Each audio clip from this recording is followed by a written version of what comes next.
La Voz de América presenta.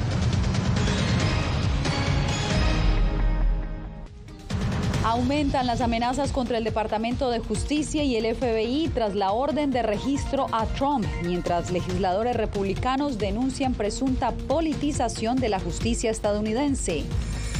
Nueva escalada de tensión en la relación entre China y Estados Unidos. En segundos les contamos por qué. Por violencia se paralizó temporalmente el comercio de Tijuana. Y lo que implica para la democracia nicaragüense el cierre de una de sus estaciones más antiguas, Radio Darío.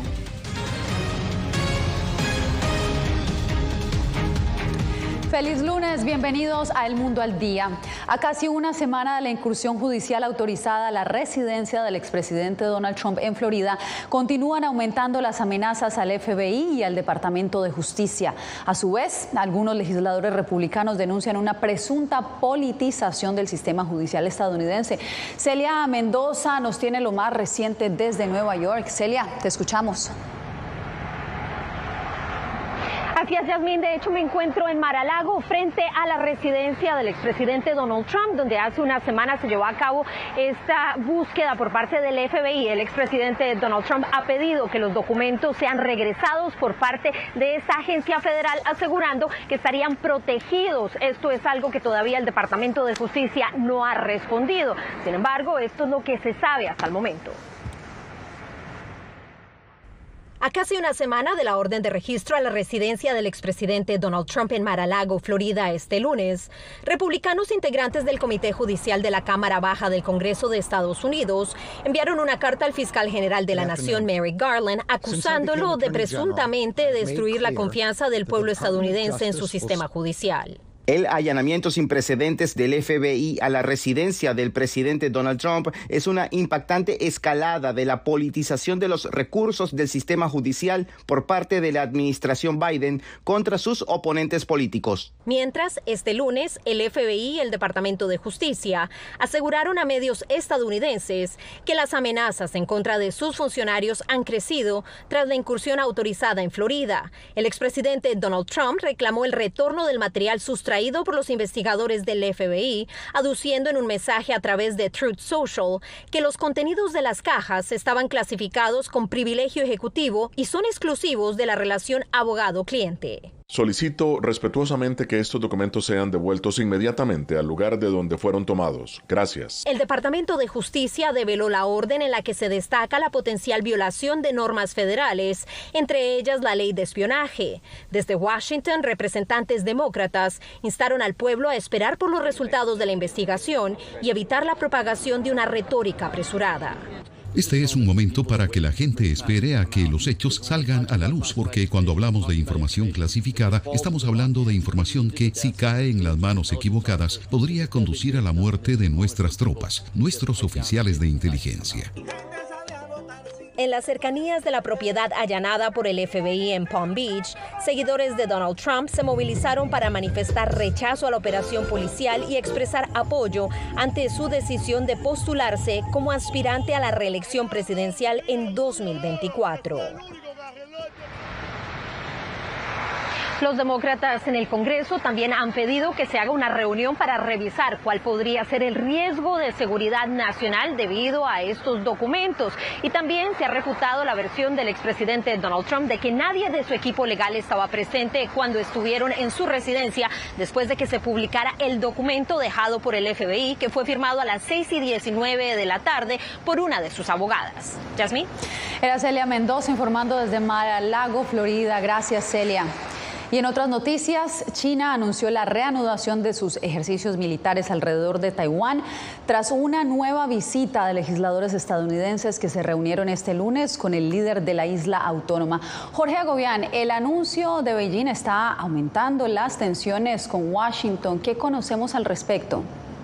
Hasta el momento sabemos cuáles han sido las reacciones. La de China es la misma de hace 2 semanas, cuando la presidenta de la Cámara de Representantes, Nancy Pelosi, viajó liderando una comisión a Taiwán. En ese momento, China dijo que eso representaba una provocación y también una violación de la soberanía de su territorio, aun cuando Taiwán es un territorio independiente desde 1949. La respuesta de Washington ha sido exactamente la misma que ha venido teniendo desde ese mismo episodio hace 2 semanas. Consideran exagerada la reacción de China, consideran que estos ejercicios militares son una exageración y también dicen que no están buscando una crisis en el Indo-Pacífico, y también son claros al decir que no se dejarán intimidar por las acciones de Beijing. Pero aquí digo más o menos cuál ha sido el panorama de las últimas horas.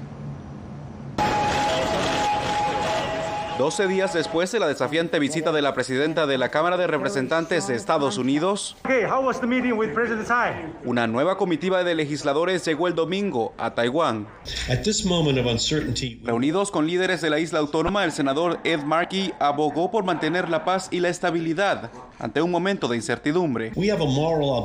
Tenemos la obligación moral de hacer todo lo posible para evitar un conflicto innecesario, y Taiwán ha demostrado una moderación y discreción increíbles durante tiempos difíciles. La primera acción de China fue la reactivación de sus ejercicios militares y a la par un mensaje retador.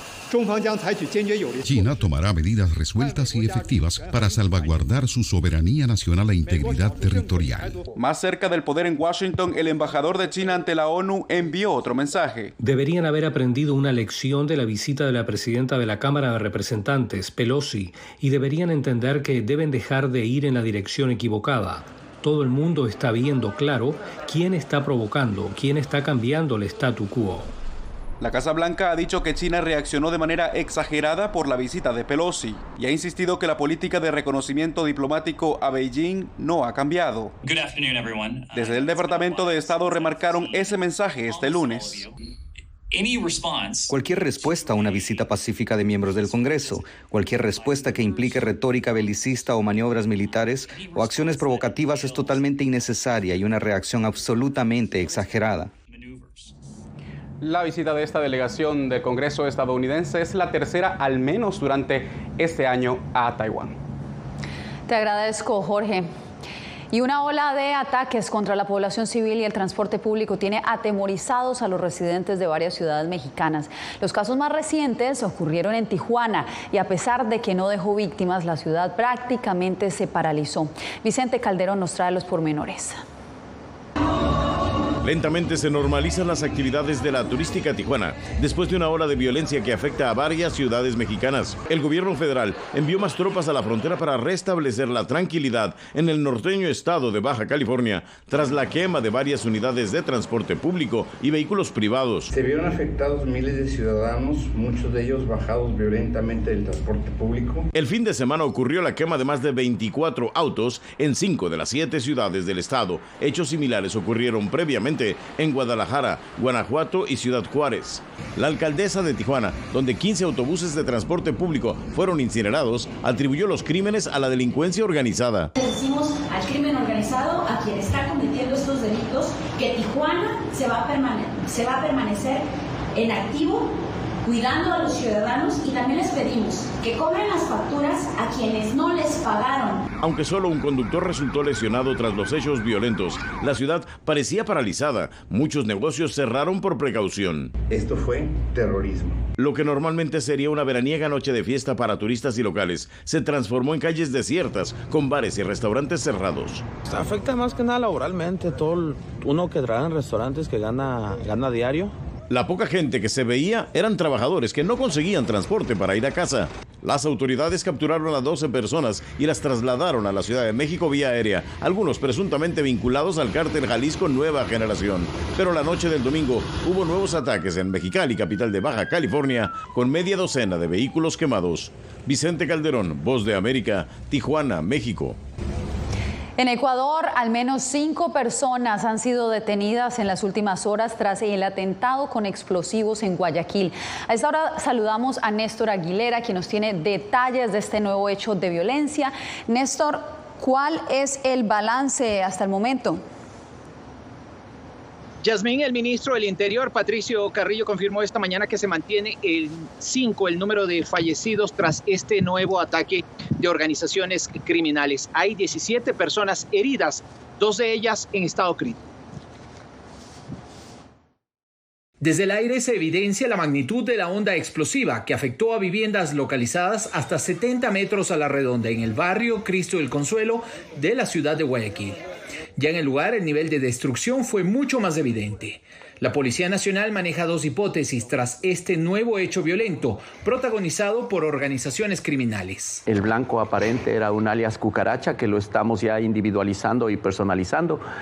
Alias Cucaracha aparentemente tenía en zozobra el lugar, y el otro es uno relacionado con un decomiso de drogas que sucedió el 12 de agosto. Tras el atentado, el presidente Guillermo Lasso expresó las condolencias a los familiares de las víctimas y decretó nuevamente el estado de excepción durante 30 días para Guayaquil y otras zonas aledañas. Para eso se ha constituido una fuerza de tarea entre las Fuerzas Armadas y la Policía Nacional para restablecer el orden en el sector, con efectos investigativos adicionalmente. Para el asambleísta y presidente de la Comisión de Fiscalización, Fernando Villavicencio, el hecho constituye una expresión más de la guerra que libran carteles del narcotráfico, aliadas con estructuras políticas en contra del Estado ecuatoriano.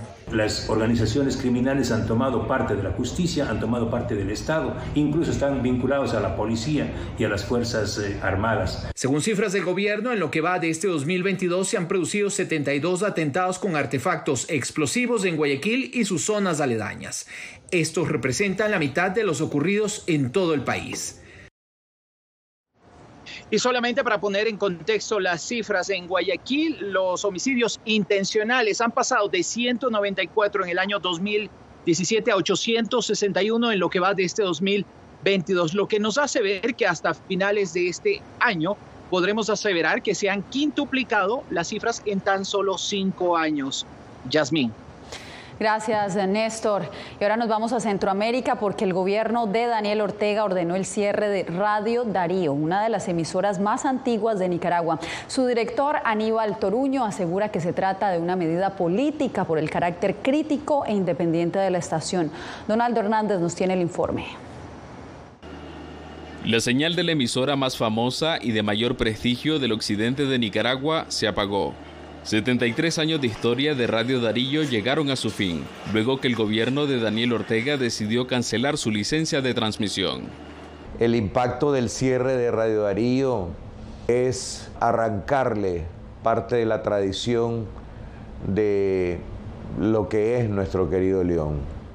Aníbal Toruño, director de Radio Darío, explicó a La Voz de América que decenas de colaboradores de la emisora se verán afectados, pero quienes más resentirán el impacto serán los pobladores del occidente nicaragüense. Nos va a limitar a poder generar ingresos.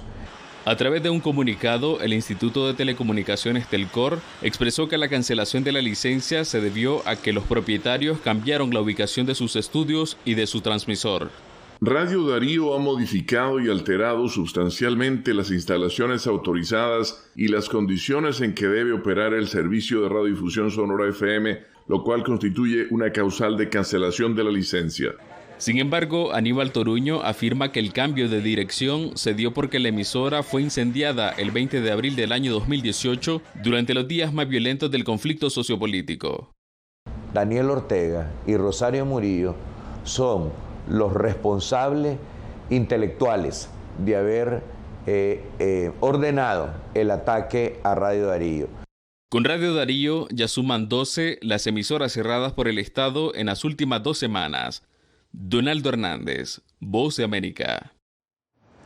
Entre tanto, los miembros de la Iglesia Católica también están siendo perseguidos en ese país. Este domingo se conoció que un sacerdote fue detenido después de celebrar una misa. La diócesis de Ciuna, a unos 300 kilómetros al noreste de Managua, informó a través de un comunicado que el sacerdote Óscar Benavides había sido detenido. El Centro Nicaragüense de Derechos Humanos dijo, citando fuentes anónimas, que el sacerdote había sido sacado de su vehículo y llevado en una patrulla con destino desconocido. El gobierno de Daniel Ortega ya ha cerrado otras estaciones de radio católicas y ha prohibido las procesiones religiosas. Usted quédese, porque al regresar les contamos en qué va el pedido de extradición a Estados Unidos de más de una decena de pandilleros de la Mara Salvatrucha en El Salvador.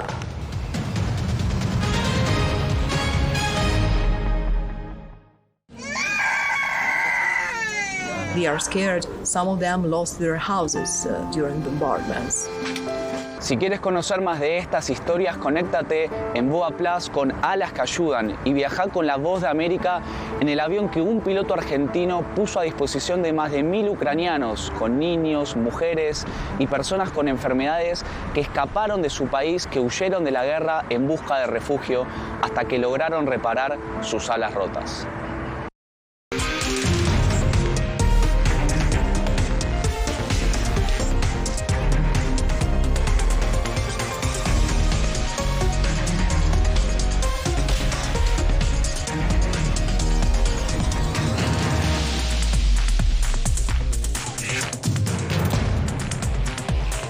Venezuela 360, cada semana por La Voz de América.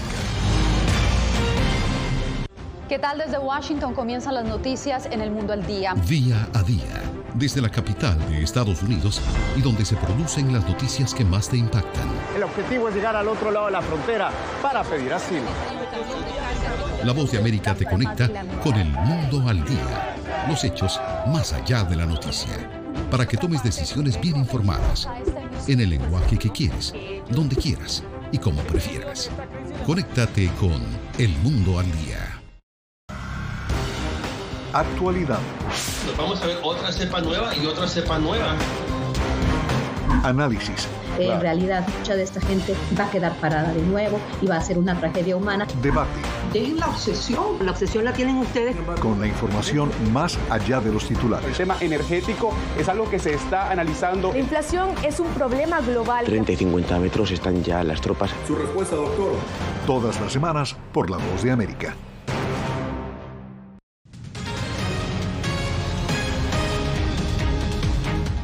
Más de 10 solicitudes de extradición de pandilleros tramitan las autoridades estadounidenses ante El Salvador. Hasta ahora la justicia salvadoreña solo ha autorizado la extradición de 2 miembros de la MS-13, por lo que algunos críticos del gobierno cuestionan los retrasos en otros procesos. Claudia Saldaña nos amplía la información. Los 2 pandilleros de la MS extraditados a Estados Unidos son solo parte de más de 10 solicitudes que la justicia de ese país tramita ante autoridades judiciales de El Salvador. El subsecretario de Asuntos del Hemisferio Occidental del Departamento de Estado de los Estados Unidos, Brian Nichols, aseguró que la autorización de extradición de los pandilleros es un paso en el combate del crimen transnacional. Sin embargo, algunos sectores del país critican al gobierno salvadoreño, asegurando que se ha negado a tramitar las demás solicitudes de los miembros de la llamada Ranfla Nacional. Pareciera que podría haber habido colaboración de altos funcionarios del gobierno del presidente Bukele para que estos líderes no solamente evadan la justicia, evadan las solicitudes de extradición. Sobre estas afirmaciones, La Voz de América envió una solicitud de pronunciamiento al gobierno salvadoreño. Hasta la emisión de este reporte no se han pronunciado, pero sí lo ha hecho con respecto a los esfuerzos gubernamentales sobre el llamado Plan Control Territorial. Continuamos la guerra contra las pandillas y continuamos golpeando fuertemente a las pandillas. Antes de su salida del país, el ex encargado de negocios de la Embajada de Estados Unidos urgió al gobierno salvadoreño a tomar acción. El momento para las extradiciones de la Ranfla y el resto de esos criminales es ahora, ya mismo. El Salvador ha sostenido el régimen de excepción durante más de 4 meses, una de las acciones más fuertes del combate a las pandillas y con la que se ha logrado la captura de casi 50,000 presuntos pandilleros. Claudia Saldaña, Voz de América, El Salvador.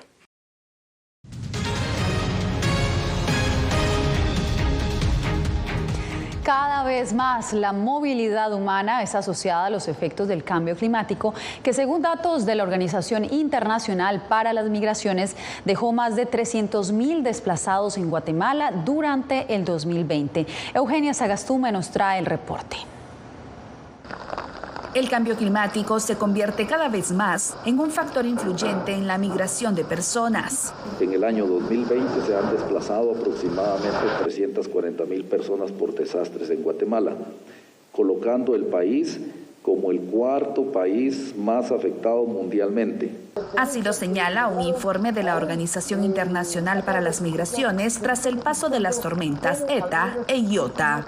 Hacen que la gente muchas veces tenga que dejar o prefiera dejar sus comunidades, ¿verdad? Y vemos fenómenos migratorios tanto dentro del país como hacia el extranjero. También tenemos desplazamientos que es más difícil de cuantificar, por ejemplo, que dependen de la sequía, ¿verdad? La gente que deja las comunidades porque los cultivos ya no rinden. Guatemala y Centroamérica en general, por su ubicación geográfica, son altamente vulnerables a la llegada de huracanes. Hay destrucción de cultivos, hay destrucción de las mismas viviendas, se genera una incidencia de plagas o de enfermedades. Las personas tienden a buscar refugio, por así decirlo, en lugares donde las condiciones sean más favorables. Por lo cual se proyecta mayor movilidad humana en los años próximos. En 2050 habrá un aumento de la migración, en particular interna, debido a los impactos del cambio climático. Podría llegar en los cálculos más pesimistas hacia 1 millón de personas que podrían ir hacia, en particular, las ciudades del país. Eugenia Sagastume, Voz de América, Guatemala. Un año después de la toma del poder de los talibanes en Afganistán, sus residentes retroceden 2 décadas en la lucha por los derechos humanos. Esto y más cuando regresemos.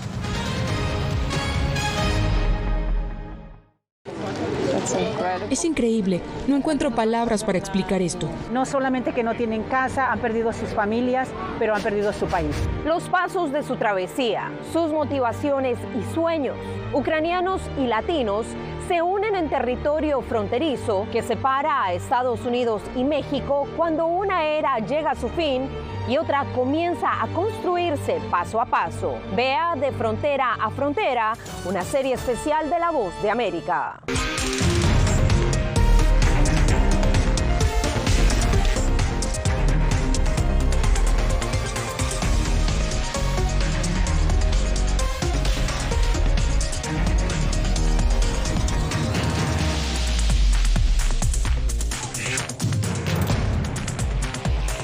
Venezuela 360, cada semana por La Voz de América. ¿Qué tal? Desde Washington comienzan las noticias en El Mundo al Día. Día a día, desde la capital de Estados Unidos y donde se producen las noticias que más te impactan. El objetivo es llegar al otro lado de la frontera para pedir asilo. La Voz de América te conecta con El Mundo al Día. Los hechos más allá de la noticia. Para que tomes decisiones bien informadas, en el lenguaje que quieres, donde quieras y como prefieras. Conéctate con El Mundo al Día. La Voz de América te invita a ser parte de nuestra familia a través de las redes sociales. Encuentra en tu muro las últimas noticias de tu país en su conexión con Estados Unidos, la región y el mundo. Historias que empoderan las voces latinoamericanas de política, economía, salud, actualidad, balanceadas y precisas. Únete a un equipo de origen hispanoamericano que trabaja para conectarte con los tuyos. Síguenos en Facebook y conviértete en protagonista de una historia que tú mismo ayudarás a construir.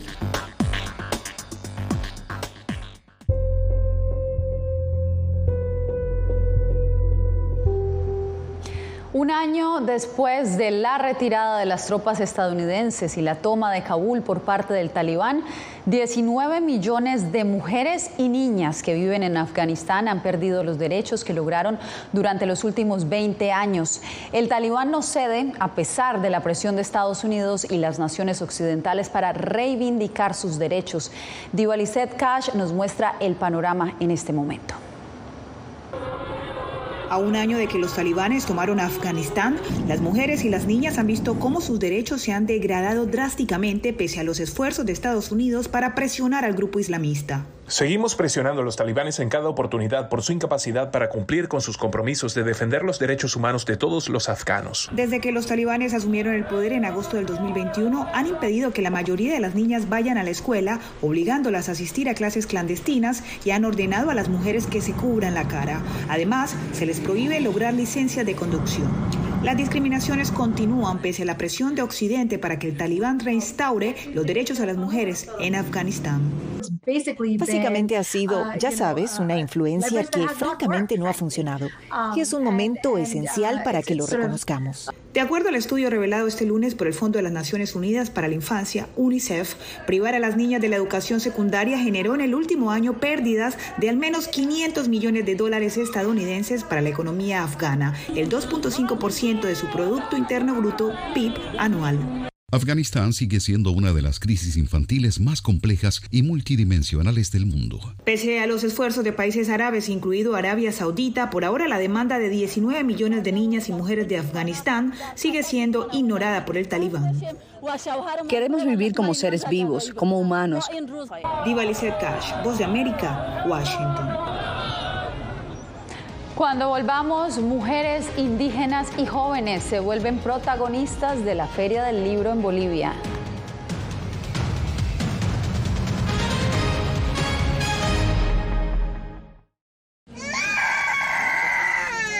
They are scared. Some of them lost their houses during bombardments. Si quieres conocer más de estas historias, conéctate en Boa Plus con Alas que Ayudan y viaja con la Voz de América en el avión que un piloto argentino puso a disposición de más de 1000 ucranianos, con niños, mujeres y personas con enfermedades que escaparon de su país, que huyeron de la guerra en busca de refugio hasta que lograron reparar sus alas rotas.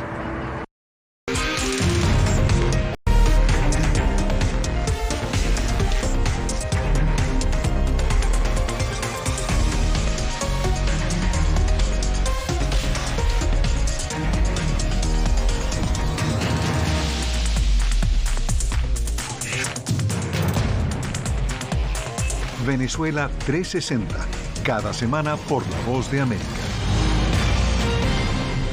¿Qué tal? Desde Washington comienzan las noticias en El Mundo al Día. Día a día, desde la capital de Estados Unidos y donde se producen las noticias que más te impactan. El objetivo es llegar al otro lado de la frontera para pedir asilo. La Voz de América te conecta con El Mundo al Día. Los hechos más allá de la noticia. Para que tomes decisiones bien informadas. En el lenguaje que quieres, donde quieras y como prefieras. Conéctate con El Mundo al Día. Actualidad. Nos vamos a ver otra cepa nueva y otra cepa nueva. Análisis. En realidad, mucha de esta gente va a quedar parada de nuevo y va a ser una tragedia humana. Debate. Dejen la obsesión la tienen ustedes. Con la información más allá de los titulares. El tema energético es algo que se está analizando. La inflación es un problema global. 30 y 50 metros están ya las tropas. Su respuesta, doctor. Todas las semanas por La Voz de América.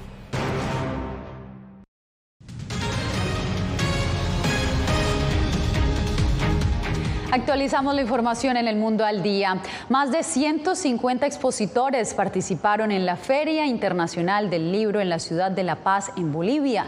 Un evento que este año, además de mostrar lo mejor de la literatura y la cultura de ese país, tuvo a las mujeres, los jóvenes y los indígenas como protagonistas. Fabiola Chanvi nos trae el reporte. Si no eres boliviano, no levantas la mano. Más de 70,000 personas asistieron a la Feria del Libro en la ciudad de La Paz, un evento que cada año muestra lo mejor de la cultura de Bolivia con la presencia también de invitados internacionales.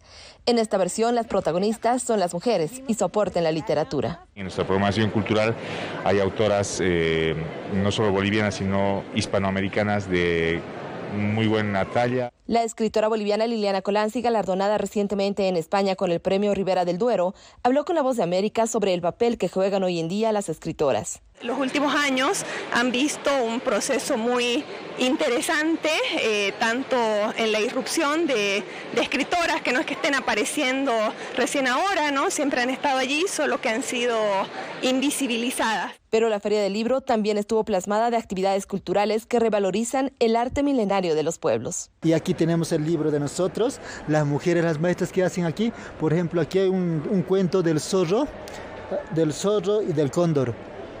Entonces, una leyenda que han trabajado desde años pasados. Desde allá hemos venido para reactivar la economía de los pueblos indígenas originarios. Luego de 2 años que se paralizó esta actividad a causa de la pandemia, organizadores concluyeron que fue un éxito y anunciaron para la próxima versión que Reino Unido será el invitado especial. Fabiola Chanvi, Voz de América, La Paz, Bolivia. Y terminamos esta emisión con la Feria de las Flores en Medellín, Colombia, que culmina con el tradicional desfile de silleteros en su edición número 65. 520 floristas se prepararon durante meses para este día, el más importante de la Feria de las Flores, en el que exponen sus coloridos arreglos florales a lo largo de 3 principales vías de la ciudad y en donde miles de personas admiran esta expresión cultural que se ha convertido en un ícono de la capital antioqueña. Los dejamos con las imágenes y nosotros nos vemos nuevamente mañana. Les informó Yasmín López. Gracias por informarse en El Mundo al Día.